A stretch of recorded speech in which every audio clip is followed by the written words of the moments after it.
ओम नमो भगवते वासुदेवाय नमः। नमस्कार दोस्तों, कैसे हैं आप सब। बहुत स्वागत है आपके अपने ही चैनल इंस्पिरेशन ऑफ प्रेरणा में।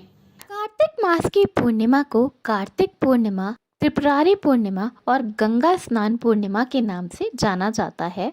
हिंदू कैलेंडर के अनुसार अगर आप देखें तो 8वां महीना साल का कार्तिक महीना माना जाता है। कार्तिक पूर्णिमा एक बहुत ही बड़ा महत्वपूर्ण पर्व हिंदुओं के लिए माना गया है। साल भर में पड़ने वाली सभी पूर्णिमा में सबसे बड़ा सर्वश्रेष्ठ कार्तिक पूर्णिमा का दिन माना जाता है। कार्तिक पूर्णिमा का दिन भगवान विष्णु और माता लक्ष्मी को समर्पित होता है। ऐसी मान्यता है, शास्त्रों में ऐसा बताया गया है कि कार्तिक पूर्णिमा के दिन गंगा स्नान करने का बहुत बड़ा महत्व होता है। ऐसी मान्यता है कि सृष्टि के आरंभ से ही कार्तिक पूर्णिमा एक बहुत ही बड़ा दिन होता है। ऐसी मान्यता है कि कार्तिक पूर्णिमा वाले दिन भगवान विष्णु का सर्वश्रेष्ठ अवतार मछली के रूप में हुआ था। इसलिए गंगा स्नान करने का, समुद्र में या किसी भी पवित्र जल नदी कुंड में स्नान करने का एक बहुत बड़ा महत्वपूर्ण पर्व कार्तिक पूर्णिमा का माना गया है। ऐसी मान्यता है कि जब विष्णु भगवान की जहाँ पूजा की जाती है वहाँ माता लक्ष्मी स्वयं ही वास करती हैं। कार्तिक पूर्णिमा साल 2022 में 8 नवंबर को पड़ रही है। 8 नवंबर को चंद्र ग्रहण भी पड़ रहा है। यह भारत के कुछ हिस्सों में पूर्ण रूप से देखा जाएगा, वहीं कुछ हिस्सों में आंशिक ग्रहण होगा। कार्तिक पूर्णिमा वाले दिन दान करने का, स्नान करने का, व्रत करने का बहुत बड़ा महत्व हमारे शास्त्रों में बताया गया है। कार्तिक पूर्णिमा वाले दिन सुबह सवेरे उठकर स्नान आदि करके पीले रंग के वस्त्र अवश्य पहने, क्योंकि भगवान विष्णु को पीले रंग के वस्त्र अति प्रिय होते हैं। ऐसी मान्यता है कि कार्तिक पूर्णिमा क्योंकि इस बार सोमवार को पड़ रही है, इसलिए ये और भी ज़्यादा महत्वपूर्ण है। पूर्णिमा का दिन महालक्ष्मी को, माता लक्ष्मी को समर्पित है। कार्तिक पूर्णिमा वाले दिन पूरी श्रद्धा से, पूरे मन से गंगा स्नान करने से और उसके बाद भगवान विष्णु, माता लक्ष्मी और गौ का पूजन करने से आपके जन्मों जन्म के पाप का अंत होता है। आपके घर से सभी तरह की नकारात्मकता खत्म होती है और आपके घर में सदैव के लिए सुख, शांति और समृद्धि का वास होता है। दोस्तों, इसके लिए आपको करना क्या है कि कार्तिक पूर्णिमा वाले दिन यानी कि 8 नवंबर को आपको सुबह उठकर नहा धोकर साफ सुथरे स्वच्छ हो जाना है और उसके बाद अपने मंदिर को बिल्कुल साफ सुथरा कर देना है। दोस्तों, शास्त्रों में ऐसा बताया गया है कि भगवान की पूजा से बहुत बड़ा होता है भगवान की सेवा करने का महत्व। जितना फल, जितना पुण्य आपको भगवान की पूजा करके नहीं मिलेगा, उससे कहीं ज़्यादा फल आपको भगवान की सेवा करके मिलेगा।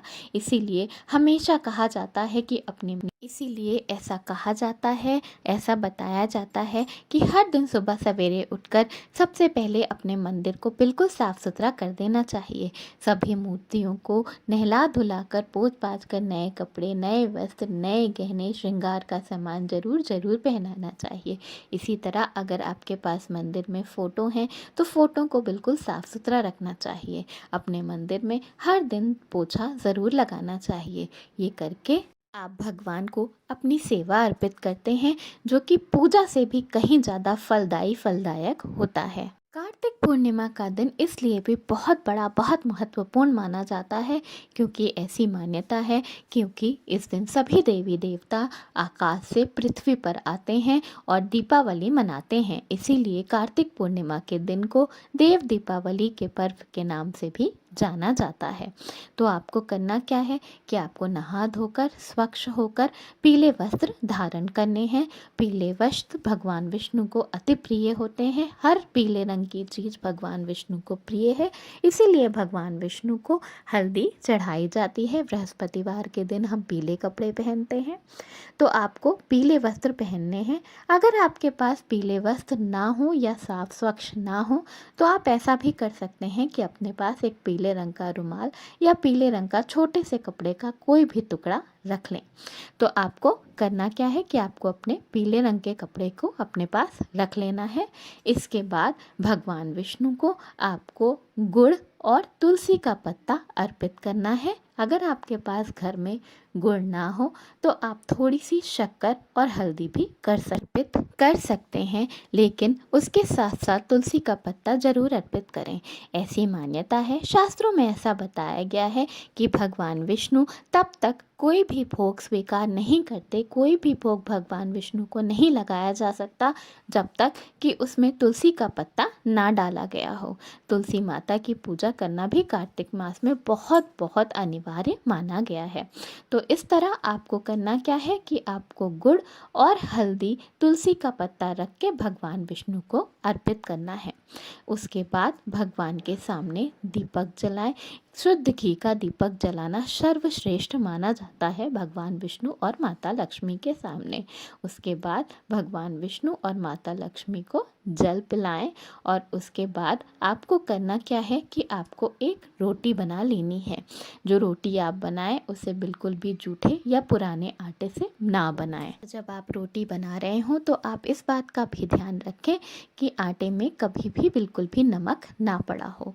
उसके बाद पूरी श्रद्धा से आप वो रोटी ले लें और उस पे गुड़, हल्दी रखकर और तुलसी का पत्ता रखकर पूरी श्रद्धा से गौ माता को खिलाएं।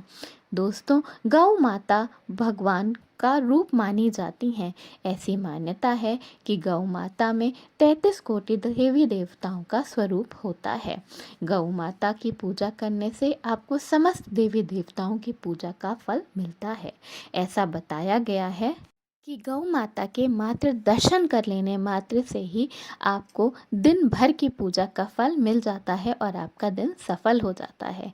ऐसी मान्यता है कि आप कहीं जा रहे हो, किसी अच्छे काम के लिए जा रहे हो और आपको गौ माता के दर्शन हो जाएं तो आपका वह काम ज़रूर सफल हो जाएगा। आपको पूर्णिमा के दिन रोटी में गुड़, हल्दी और तुलसी का पत्ता रखकर पूरी श्रद्धा और विश्वास से भगवान विष्णु का नाम जपते हुए गौ माता को रोटी खिलाना है।